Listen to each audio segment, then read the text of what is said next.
Student, आज हम organic chemistry start करने जा रहे हैं, जिसमें आप सभी को हम पहले बताए थे कि 12 का केमिस्ट्री का 3 भागों में बांटा गया है। 12 के केमिस्ट्री को जो है कितने भागों में बांटा गया? 3 भागों में बांटा गया है। आपको बताएं थे कितना भागों में बांटा गया है? 3 भागों में, जिसमें पहला क्या है? फिजिकल केमिस्ट्री है। पहला क्या है? Physical chemistry. और दूसरा बताएं, दूसरा होता है, दूसरा क्या है? ऑर्गेनिक केमिस्ट्री है। Organic chemistry. और तीसरा होता है इनऑर्गेनिक केमिस्ट्री।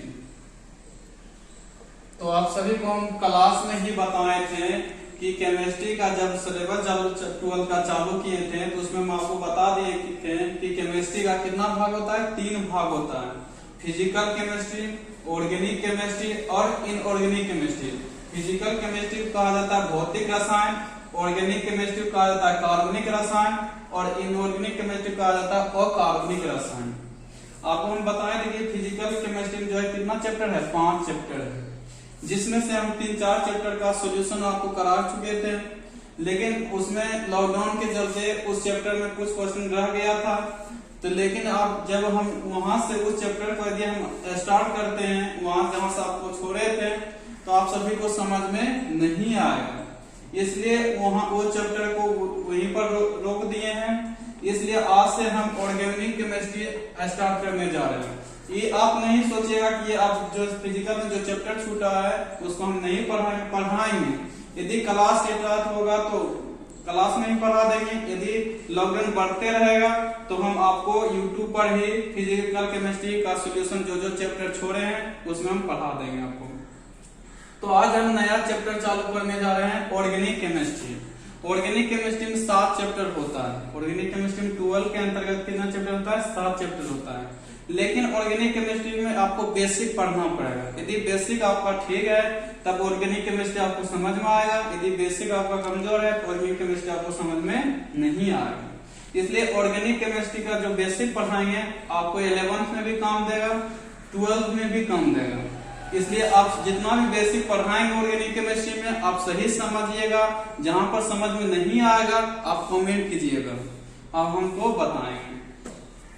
तो यहाँ पर देखिए, आज हम basic concept of organic chemistry मतलब कि ऑर्गेनिक केमिस्ट्री का कुछ बेसिक पढ़ाने जा रहे हैं। तो ऑर्गेनिक केमिस्ट्री कहते हैं किसको है? तो रसायन शास्त्र के जिस शाखा में हम कार्बनिक यौगिक के बारे में पढ़ेंगे, उत्पत्ति के बारे में पढ़ेंगे, संरचना के बारे में पढ़ेंगे, गुण और अनुप्रयोग के बारे में पढ़ेंगे, तो केमिस्ट्री के जिस ब्रांच में इस सब के बारे में पढ़ेंगे, इस सभी के बारे में पढ़ेंगे, वही ब्रांच क्या कहलाएगा? कार्बनिक रसायन कहलाएगा। कार्बनिक यौगिक किससे कहते हैं? जो कार्बन और हाइड्रोजन से मिलकर बना होता है उसे हम क्या कहते हैं? कार्बनिक यौगिक कहते हैं। जैसे हो गया मीथेन हो गया, इथेन हो गया, प्रोपेन हो गया, ब्यूटेन, ये सब क्या है? कार्बनिक यौगिक है। ये सब की संरचना पढ़ेंगे या मीथेन इथेन के बारे में पढ़ेंगे तो ये सब क्या कहलाता है? कार्बनिक रसायन का कार्बनिक यौगिक कहलाता है। और कार्बनिक यौगिक के बारे में जिस केमिस्ट्री के जिस ब्रांच में पढ़ेंगे हम वही क्या कहलाएगा? कार्बनिक रसायन। तो यहाँ पर देखिए आपको कार्बनिक यौगिक है, ऑर्गेनिक कंपाउंड्स। तो ऑर्गेनिक कंपाउंड्स क्या है? ऑर्गेनिक कंपाउंड्स को जो है 2 आधार पर परिभाषित किया गया है। ऑर्गेनिक कंपाउंड्स को कितने आधार पर परिभाषित किया गया है? 2 आधार पर। पुराने विचारधारा के अनुसार जो पहले जमाने में दिया गया था परिभाषा, और अभी जो वर्तमान में चल रहा है आधुनिक सिद्धांत के अनुसार, मतलब 2 आधार पर परिभाषा दिया गया था। तो हम पहले आपको बता रहे हैं पुराने विचारधारा के अनुसार। पुराने विचारधारा के अनुसार क्या कहा गया था? तो पुराने विचारधारा के अनुसार कहा गया था कि सजीव के शरीर में जो भी रासायनिक यौगिक पाया जाता है उसी को हम क्या कहते हैं? कार्बनिक यौगिक कहा जाता है। जैसे आप जानते हैं सजीव के शरीर में जो भी रासायनिक यौगिक पाया जाएगा उसी को हम क्या कहते हैं? कार्बनिक यौगिक कहते हैं। और जैसे जानते हैं कि चींटी है, चींटी में कौन सा अम्ल पाया जाता है? फॉर्मिक अम्ल पाया जाता है। तो वही चींटी फॉर्मिक अम्ल कहाँ पाया जा रहा है? चींटी। और चींटी एक क्या है? सजीव है। ये फॉर्मिक अम्ल क्या कहलाता है? कार्बनिक यौगिक। मतलब जितना भी सजीव है, सजीव के शरीर में जो भी पाया जाता है रासायनिक यौगिक, वही क्या कहलाता है? कार्बनिक यौगिक कहलाता है। तो आप सभी को हम कार्बनिक यौगिक का कुछ उदाहरण देंगे, वही जो कि निम्नलिखित है। देखो, आपको हम बताए थे कार्बनिक यौगिक, पुराने विचारधारा के अनुसार कार्बनिक यौगिक किसको कहा जाता है? सजीव के शरीर में जो भी रासायनिक यौगिक पाया जाता है उसी को हम क्या कहते हैं? कार्बनिक यौगिक। जो कि कुछ उदाहरण हम लिए हैं, ये सब मान लीजिए कि किसके अंतर्गत लिया गया? प्राकृतिक के अंतर्गत है, सभी मानव द्वारा थोड़ी बनाया जाता है, ये सब क्या है? प्राकृतिक के द्वारा। देखिए सिरका में कौन सा अम्ल पाया जाता है? एसिटिक अम्ल, इसलिए एसिटिक अम्ल किस क्या कहलाएगा? कार्बनिक यौगिक। नींबू या नारंगी में कौन सा अम्ल पाया जाता है? साइट्रिक अम्ल। अंगूर इमली में क्या पाया जाता है? टार्टरिक अम्ल। सेब में कौन सा अम्ल पाया जाता है? मैलिक अम्ल। अमरूद और टमाटर में कौन सा अम्ल पाया जाता है? ऑक्सीलिक अम्ल। इसी तरह ये जो अम्ल पाया जाता है, तो उसी तरह जैसे मानव मूत्र हो गया, उसमें कौन सा अम्ल पाया जाता है? मानव मूत्र में जो है यूरिक अम्ल पाया जाता है। तो यही यूरिक अम्ल क्या कहलाएगा? कार्बनिक यौगिक कहलाएगा। मतलब कि सजीव के शरीर में इधर मान लीजिए, इधर लिख दीजिएगा, इधर हो जाएगा यूरिक अम्ल। किसमें पाया जाता है? मानव मूत्र में। तो मानव क्या है? एक सजीव है, और उसके शरीर में मूत्र में क्या पाया जाता है? यूरिक अम्ल। मतलब सजीव के शरीर में जो भी रासायनिक यौगिक पाया जाता है, वही रासायनिक यौगिक सब क्या कहलाता है? कार्बनिक यौगिक। यही कुछ कार्बनिक यौगिक है, और उसका क्या है? स्रोत है। मतलब कि ये सब कार्बनिक यौगिक किसमें पाया जाता है? यही कुछ उदाहरण है। देखिए, पुराने विचारधारा के अनुसार क्या कहा गया था? पुराने विचारधारा के अनुसार कहा गया था कि सजीव के शरीर में जो भी रासायनिक यौगिक पाया जाता है उसी को हम क्या कहते हैं? कार्बनिक यौगिक। तो आपको कुछ उदाहरण हम दे चुके हैं। तो इस आधार पर क्या हो सकता है कि इस आधार पर क्या कहा जा सकता है कि कार्बनिक यौगिक प्रकृति में पाए जाने वाले क्या है? रासायनिक पदार्थ। मतलब कार्बनिक यौगिक जो है प्रकृति में पाए जाने वाले क्या है? रासायनिक पदार्थ है। लेकिन एक बार्जिलियस नामक वैज्ञानिक था। एक क्या था? बार्जिलियस नामक वैज्ञानिक था, जिन्होंने एक सिद्धांत दिया था।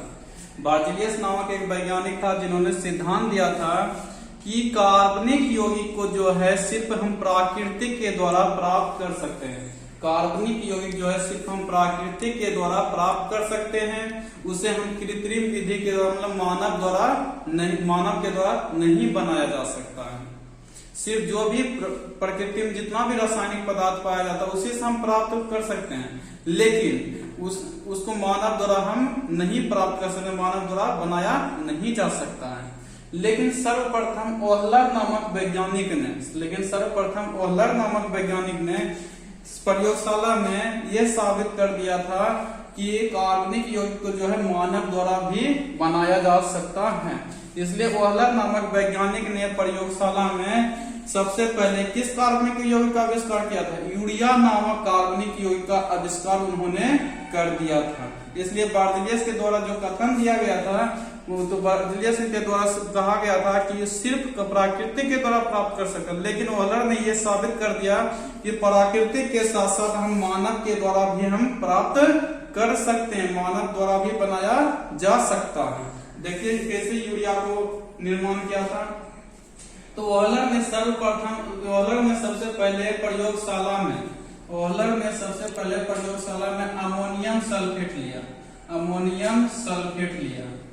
ये क्या है? अमोनियम सल्फेट लिया। और अमोनियम सल्फेट जो है क्या है? एक अकार्बनिक पदार्थ है। क्या है? कार्बनिक में क्या है? अकार्बनिक। तो उन्होंने सबसे पहले अमोनियम सल्फेट लिया और पोटेशियम साइनेट लिया। और क्या लिया? पोटेशियम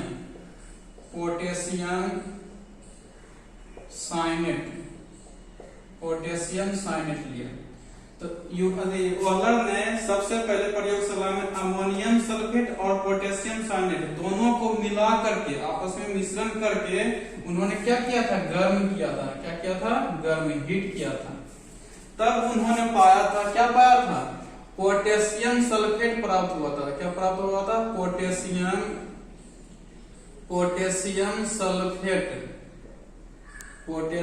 सल्फेट और अमोनियम।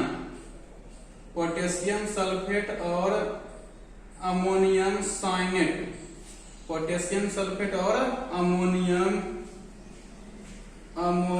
साइनेट प्राप्त हुआ था। तो वॉलर ने क्या प्रयोगशाला में कार्बनिक यौगिक का निर्माण करने के लिए उन्होंने सबसे पहले अमोनियम सल्फेट लिया, जो कि क्या वो कार्बनिक पदार्थ, जितना भी ले हैं सब क्या है वो कार्बनिक पदार्थ है। तो उन्होंने सबसे पहले अमोनियम सल्फेट और पोटेशियम साइनेट दोनों को मिश्रण करके मिला करके उन्होंने क्या किया था, गर्म किया था। गर्म करने के बाद उसको क्या प्राप्त हुआ था, उसको प्राप्त हुआ था पोटेशियम सल्फेट और अमोनियम सल्फेट प्राप्त हुआ था। फिर उन्होंने पोटेशियम सल्फेट को अलग कर दिया और अमोनियम साइनेट को क्या किया था, गर्म किया था। पोटेशियम सल्फेट को अलग करके अमोनियम साइनेट को फिर उन्होंने क्या किया था, गर्म किया था। तब क्या प्राप्त हुआ था, यूरिया नामक कार्बनिक यौगिक का निर्माण हुआ था। इसको या तो लिख सकते हैं CONH2 का होल 2। क्या प्राप्त हुआ था, यूरिया प्राप्त हो गया था। तो उन्होंने सबसे पहले अमोनियम सल्फेट और पोटेशियम साइनेट को दोनों को मिला करके गर्म किया था, तब उसको प्राप्त हुआ था पोटेशियम सल्फेट और अमोनियम साइनेट। फिर उन्होंने पोटेशियम सल्फेट को अलग कर दिया, अमोनियम साइनेट को फिर से गर्म किया। जब उन्होंने फिर से गर्म किया तो क्या प्राप्त हुआ था, यूरिया प्राप्त हुआ था। यूरिया का सूत्र क्या था, CONH2 का होल 2। ये आपको याद रखना पड़ेगा। तो कहेगा कि सर्वप्रथम किस कार्बनिक यौगिक का खोज हुआ था, यूरिया नामक कार्बनिक यौगिक का खोज हुआ था। और उसका सामान्य सूत्र क्या होता है, CONH2 का क्या होता है, होल 2 होता है। तो इस ध्यान से सुनिएगा, इस आधार पर नया परिभाषा दिया गया आधुनिक सिद्धांत के अनुसार। इस आधार पर क्या दिया गया परिभाषा, नया परिभाषा यह दिया गया था कि वैसे रासायनिक पदार्थ जिसमें कार्बन और हाइड्रोजन के अलावा अन्य कोई तत्व जैसे ऑक्सीजन, फ्लोरीन, नाइट्रोजन, आयोडीन इत्यादि तत्व उपस्थित रहते हैं, तो उसे हम क्या कहते हैं, कार्बनिक यौगिक कहते हैं। क्योंकि इसमें देखिए हाइड्रोजन, कार्बन के अलावा क्या उपस्थित है, ऑक्सीजन और नाइट्रोजन।